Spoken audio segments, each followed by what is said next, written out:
Hello，大家好，歡迎收睇2024年最後一輯嘅散打2.0。咁今日就係12月30號啦，咁樣。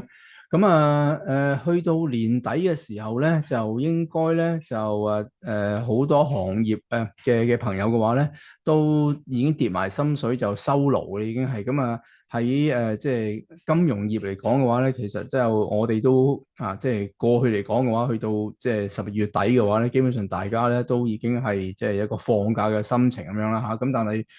今日都仍然係比較忙啊。啱啱開始即係錄啦。而家已經係晚黑7點半啦咁樣。即係都唔係算太早嘅時間咁樣啦嚇。咁忙都係好事嘅。咁就即係始終係有一啲工作上嘅嘢進行緊咁樣啦。其實就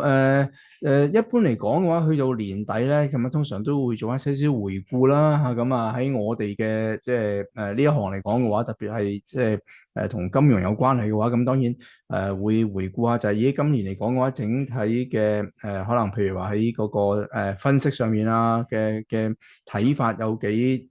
多係準確或者唔準確咧咁樣啦嚇。投資嘅回報表現啊，成種種咁樣啦嚇。不過都真係未有時間去認真即係做翻呢一方面嘅回顧咁樣。所以我相信就應該係喺放假嘅日子啦。因為星期三1月1號就係放假日子啦，咁樣希望嗰日嘅話咧，就揾啲時間出嚟就真係好好地睇一睇，回顧一下咁樣。即係自己嘅即係整體嘅投資啊。或者係即係亦都當然會睇翻就係今年年頭嗰陣時候我就今年咧就加咗碼嘅。OK，往年咧我哋就三個拍檔咧就每人咧都會有3個 conviction course 啊。今年嚟講嘅話，我就有4個 conviction course 咁樣咁嘅。睇睇即係點樣大概雖然仲有一日。如果咪計美國就2日啦嚇。因為今日30號美國有個金融市場就照有市啦，聽日就半日市啦。咁雖然仲有1日半啦，咁但係我相信都唔會有太過大嘅啲意外嘅啦。今年4個 conviction call 咧應該有3個咧都係即係啱嘅。OK，有一個咧就唔算係正確啦咁樣啦嚇。3個 out of 4個 call 都我覺得都算一個我自己可以接受嘅一個即係成績咁樣。OK，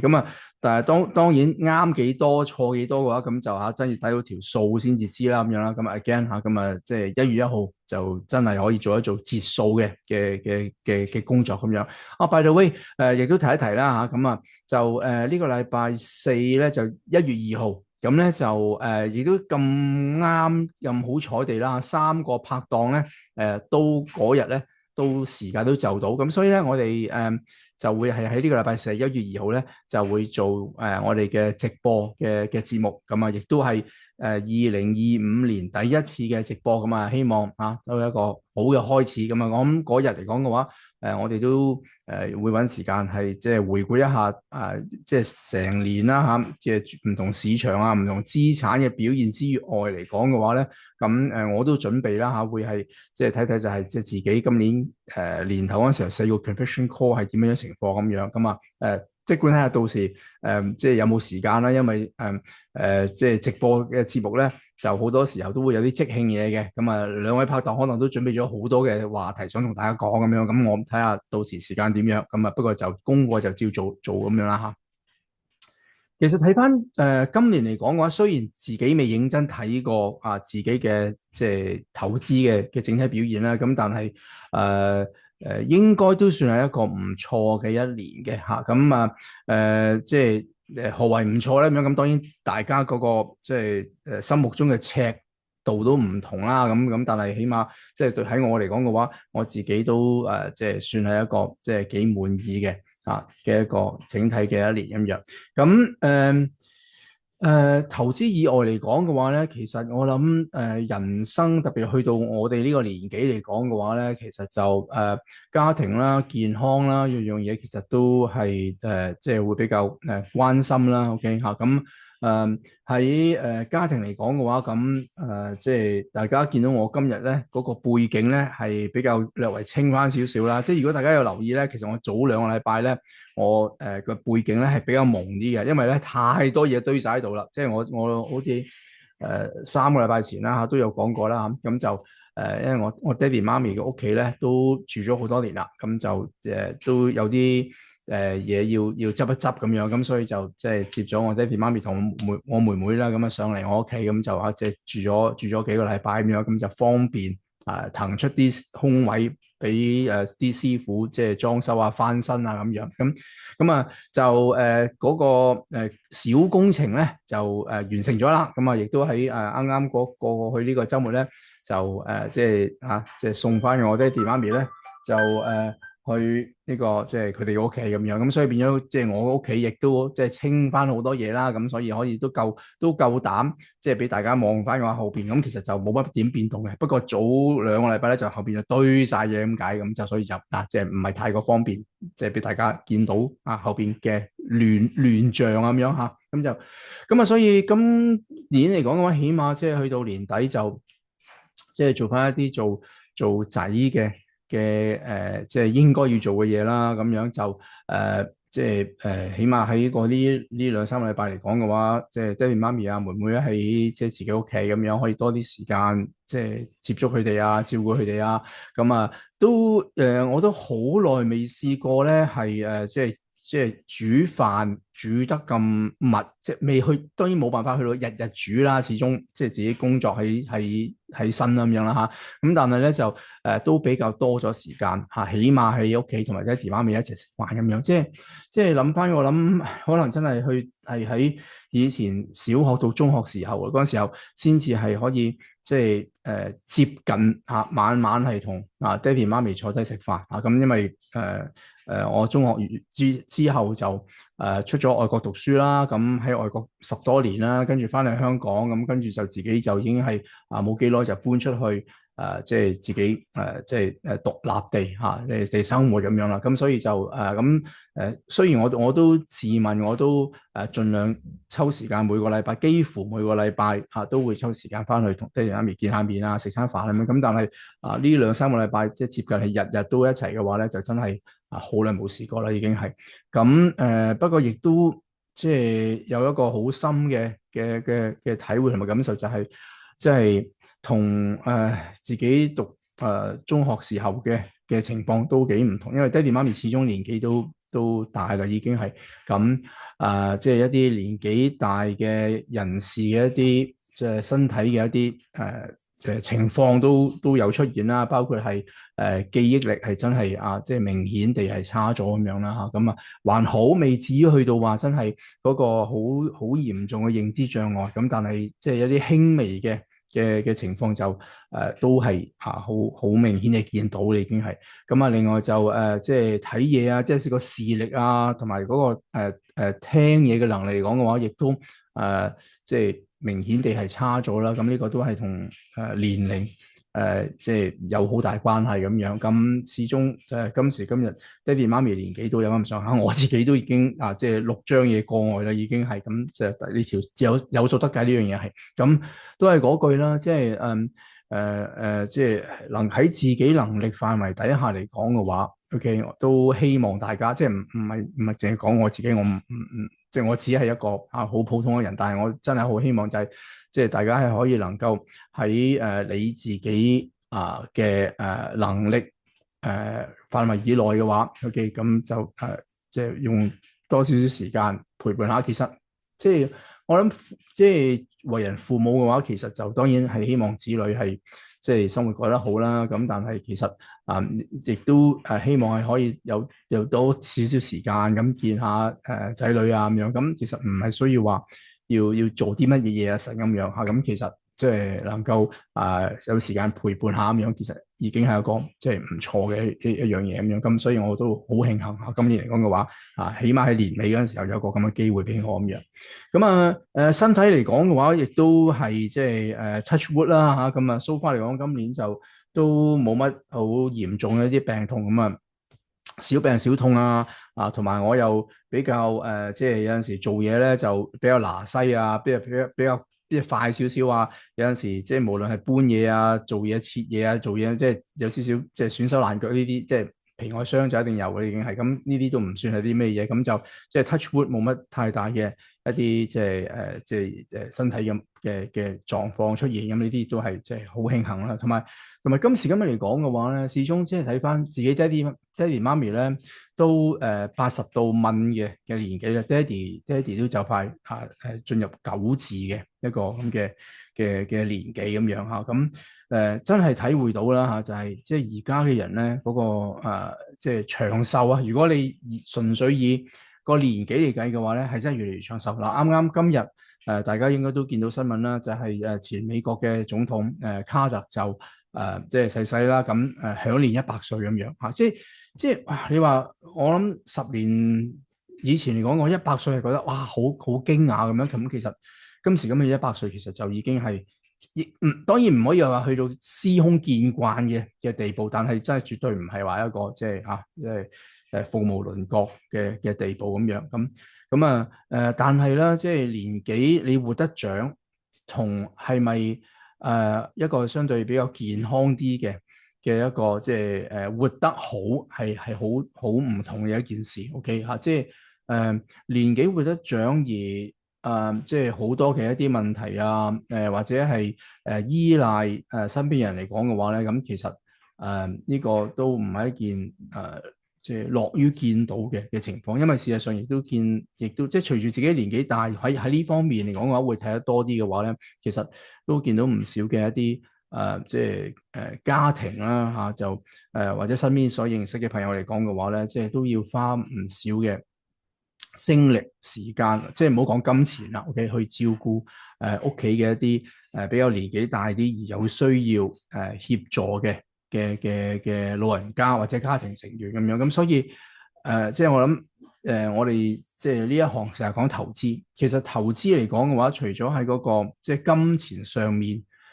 希望得到有唔錯嘅回報嚟講嘅話咧，其實喺 again 咧喺家庭啦、親情啦、健康嚟講嘅話咧，其實咧都係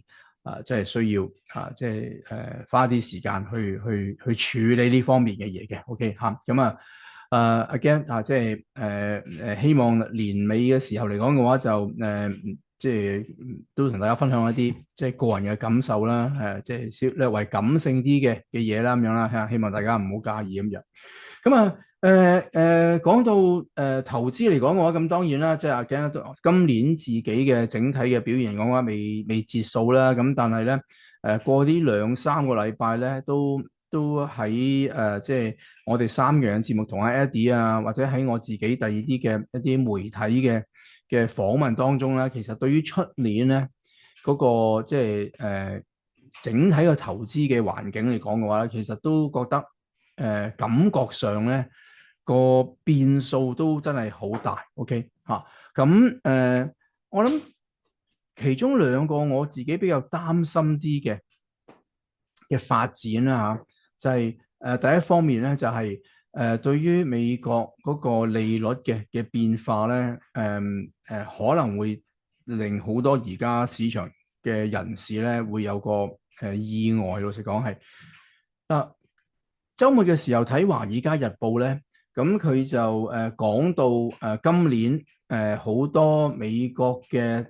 即係華爾街嘅大行咧，對聯儲局嗰個利率政策同埋個債券市場咧都大跌眼鏡，同埋唔係第一次 OK 嚇，即係當然過去都經常跌眼鏡嘅，但係咧特別對呢個債券市場嘅表現嚟講嘅話，今年咧係連續第3定第4年係睇錯咗。OK， 我仲好記得今年年頭嗰陣時候咧，唔少華爾街大行咧都係即係力推呢個投資嘅債券嚇，因為即係當時就好多嘅分析咧都覺得美國經濟咧似乎咧係有即係減弱嘅跡象啊，甚至乎衰退咁呢個咁嘅即係知識線倒掛呢樣嘢嚟講，仍然係即係唔少人口中不斷重複嘅嘢咁樣啦嚇。咁所以咧就覺得美國經濟即係有機會會進入一個即係下滑，或者甚至乎係即係衰退咁樣，咁所以咧就聯儲局咧係需要狠狠地減息，咁啊，所以對債券市場咧就係一件正面嘅一個發展咁樣啦嚇。咁當然而家睇翻就係即係基本上錯得好緊要啦。OK 啊，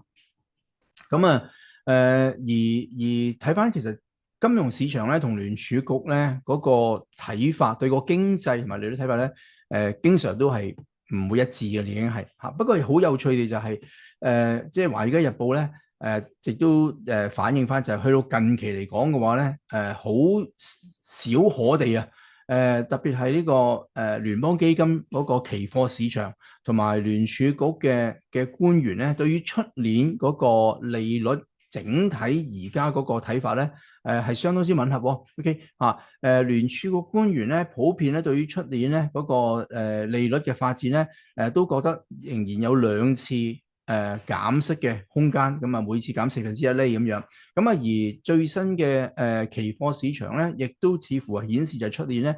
亦都有兩次減息嘅嘅一個機會咁樣。咁所以少可地即係利率期貨市場同埋聯儲局官員嗰個睇法係一致，咁但係我反而就覺得呢個睇法有機會會係即係錯嘅。OK，我其實即係覺得如果基於而家美國經濟特別係近期嗰個上游通脹嘅發展，再加埋特朗普即係揚言啦就係即係大舉呢個加關稅嘅話咧，通脹出年有機會係會即係向上。我唔敢講話會係即係嗰種洶湧式地即係向上嘅通脹，但係個通脹有機會會係即係掉頭向上，即使唔係砰砰聲向上，都係會有一個即係向上嘅一個發展。喺咁嘅情況下嚟講嘅話咧，聯儲局咧好大機會咧係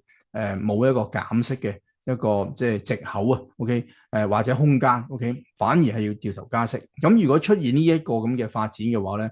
我相信即係呢個投資市場、金融市場咧會有個比較大嘅一個震盪，因為喺即係金融市場特別係華爾街嘅即係分析員嚟講嘅話咧，其實好多都係即係用唔同嘅一啲即係 model，OK 去睇嗰個即係決定點樣做法。咁而大部分呢啲金融市場嘅 model 咧，都有一個即係好重要嘅 assumption。而呢個咁嘅 assumption 咧，就係利率嘅方向。咁如果而家即係市場覺得仍然有兩次減息空間，但係轉頭出嚟嘅話，係不單止冇減息空間，甚至乎可能加息嘅話咧，咁即係話而家佢哋對於出年嗰個預測咧，基本上就全部要重新計算過。咁嘅話咧，就可能會帶來一個比較大嘅一個震盪。嗱，我唔敢講呢個震盪會有幾大，但係可能都即係免不了有少少震盪。呢樣嘢係一個即係發展咧。但係呢一個咧，都可能只係一個小嘅震盪，未必係去到一個好大嘅一個震盪。即係呢個就算真係出現嘅震盪咧，都可能只會係一個叫做小熊市式嘅震盪。OK，可能10零個 percent 啦，即係我估係10至15個 percent 啦。如果呢個咁嘅即係利率嘅預測要扭轉重新計算過嘅話，可能會帶來一個10至15% 嘅一個調整。但係我更加擔心嘅就係咧，有機會會出現一個比較大嘅一個即係調整，而呢個大嘅調整咧，其中點解我即係覺得會出現咧咁樣？簡單地講嘅話咧，係即係一個英文字，就係叫 complacency。OK，咁 complacency 咧，中文咧係叫做complacency，中文應該 exactly 點翻譯咧？死啦！即係一時間諗唔到嗰個翻譯添。如果以個意思去解釋嘅話咧，就係啲人係比較老諷咗啊。OK，即係好似當咗係即係啲嘢係必然性咁樣。OK，咁就即係變咗疏於防範。OK，或者係即係冇去特別留意注意咗，咁而令到即係自己就係冇做到個準備咁樣。我睇翻而家個即係全球經濟嗰個或者嗰個情況發展嚟講嘅話咧，其中一個我覺得係令到我有呢個咁嘅感覺，啲人好 complacent，或者市場好 complacent 咧，就係建基於幾樣嘢啦。大家對於特朗普嗰個玩法，大家好似覺得都好掌握到咁樣。OK， 即係呢個 Trump trade 由佢即係競選即係個結果出嚟之後，OK，咁呢個 Trump trade 就已經開始玩咗，即係一個月時間。喺近期呢一個禮拜就似乎有少少開始，即係啲人唔知係即係見好就收啊，或者係已經賺夠啊就收啊，定點樣情況啦？OK，咁但係近呢一個禮拜到咧，OK，個 Trump trade 好似有少少有即係收斂咗個情況咁樣。咁但係我覺得就係即係對 Trump 嚟講嘅話，大家似乎就即係太過坐定粒六呢樣嘢係。咁我覺得呢個人其實係即係唔係咁容易，即係你可以完全掌握到。OK，即係佢嘅性格成咁，當然即係性格就好難變嘅。但係佢嘅諗法嚟講嘅話，其實就真係好我覺得都頗隨機嘅一個情況咁樣。咁除咗呢樣嘢之外嚟講嘅話咧，我覺得咧就亦都今年嚟講嘅話，大家對於譬如話 AI 呢樣嘢咧，即係大家都覺得好似即係好老定咁樣。即係我覺得而家其實即係市場上好多都覺得AI 呢樣嘢咧係會帶嚟咧即係好大嘅一啲即係正面嘅效益啊，一啲即係效益嘅提升啊，成本嘅減省啊，新嘅一啲即係突破啊之類種種咁樣，咁就覺得同埋咧似乎係覺得人係可以完全掌控呢個 AI 呢樣嘢，即係對於新嘅技術嚟講嘅話，我覺得而家人係覺得佢哋係 in total control， 即係完全係控制到呢樣咁嘅嘢。再加上近期亦都見到，譬如話喺quantum computing 啦，OK，似乎亦都出現咗啲比較即係重大嘅突破咁樣啦。咁而我亦都見到好多就係即係講到呢個 quantum computing 咧，即係嗰個即係一啲 benefits 啊，或者嗰個效益相對於傳統嘅 computing 嘅話，可能會帶嚟一啲即係好即係突破性啊，即係甚至乎係即係石破天驚式嘅一啲